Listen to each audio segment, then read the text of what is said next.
have spent my entire life either at the schoolhouse, on the way to the schoolhouse, or talking about what happens in the schoolhouse. Both my parents were educators. My maternal grandparents were educators. And for the past 40 years, I've done the same thing. And so needless to say, over those years, I've had a chance to look at education reform from a lot of perspectives. Some of those reforms have been good, some of them have been not so good. And we know why kids drop out. We know why kids don't learn. It's either poverty, low attendance, negative peer influences. We know why. But one of the things that we never discuss, or we rarely discuss, is the value and importance of human connection. Relationships. James Comer says that no significant learning can occur without a significant relationship. George Washington Carver says all learning is understanding relationships. Everyone in this room has been affected by a teacher or an adult.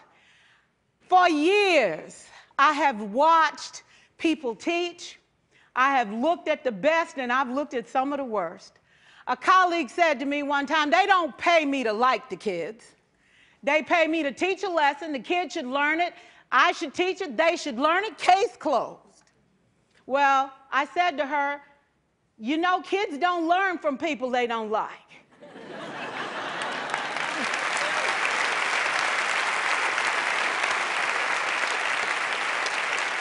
She said, that's just a bunch of hooey. And I said to her, well, your year is going to be long and arduous, dear. Needless to say, it was. Some people think that you can either have it in you to build a relationship or you don't. I think Stephen Covey had the right idea. He said you ought to just throw in a few simple things, like seeking first to understand as opposed to being understood. Simple things like apologizing. You ever thought about that? Tell a kid you're sorry, they're in shock.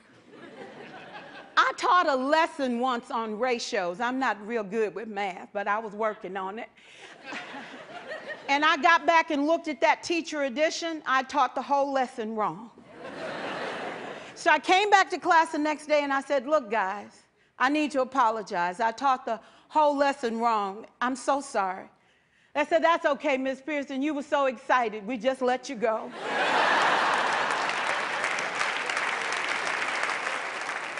I have had classes that were so low, so academically deficient that I cried.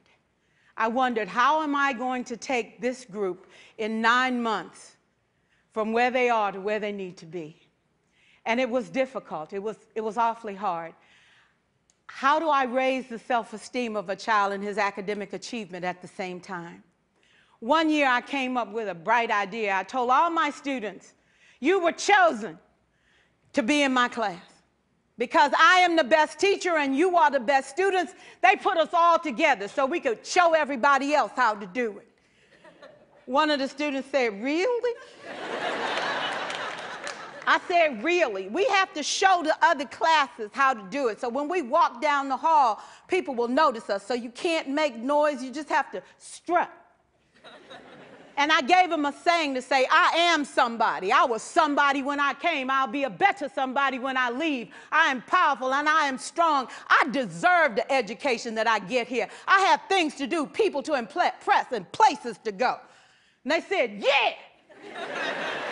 You say it long enough, it starts to be a part of you. And so,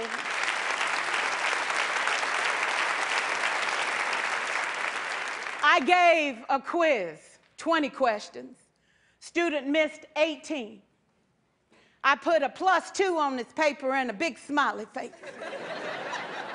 He said, Miss Pierson, is this an F? I said, yes. He said, then why'd you put a smiley face? I said, because you on the roll. You got 2 right, you didn't miss them all. I said, and when we review this, won't you do better? He said, yes, ma'am, I can do better. You see, -18 sucks all the life out of you. +2 said, I ain't all bad.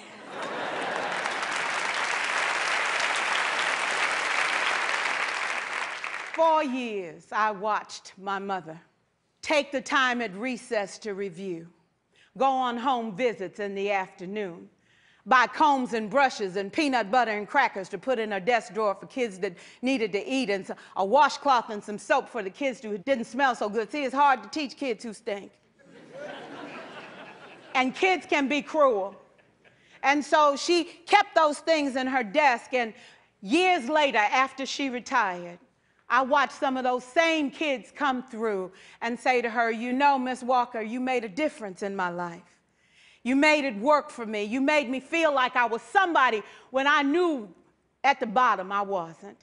And I want you to just see what I've become. And when my mama died 2 years ago at 92, there were so many former students at her funeral. It brought tears to my eyes, not because she was gone, but because she left a legacy of relationships that could never disappear. Can we stand to have more relationships? Absolutely. Will you like all your children? Of course not. And you know your toughest kids are never absent. Never.